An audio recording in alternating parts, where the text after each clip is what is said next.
isang masaya. Iyan ang buhay bago ang pandemya. Mga bata ay maligaya, malayang nakikisalamuha.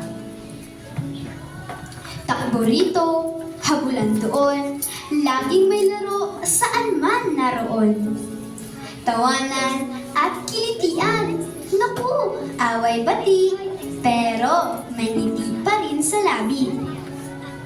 Nang si COVID-19 ay dumating, buhay ng mga bata ay parang nasa bilibid na rin. Ang saya at sigla ay napalitan ng lungkot at takot. Mga magulang ay di nagkulang para mga bata ay paalalahanan.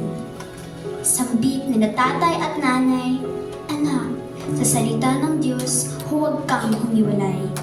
Ito ay magsisilbing gabay para ikay lalong tumibay.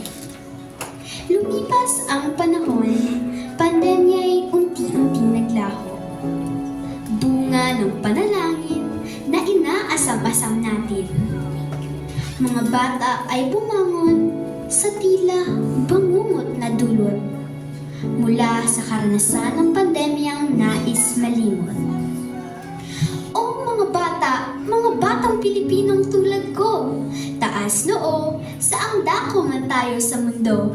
Ating ipakita na ikaw, ako, tayo, nananatiling matatag sa kabila ng hamon ng kahapon.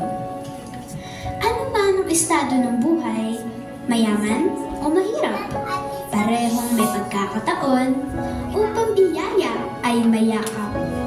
Panginoon ay nakikita bawat pagpapagal at bawat pagsusumikap.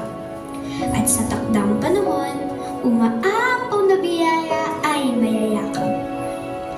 Aking isa-isip, huwag kalimutan na ang angking katalinuhan ay hindi lamang basehan ng pagiging batang huwaran. Positibong pananaw at emosyonal na katatagan, tunay na kailangan sa batang may hangarin.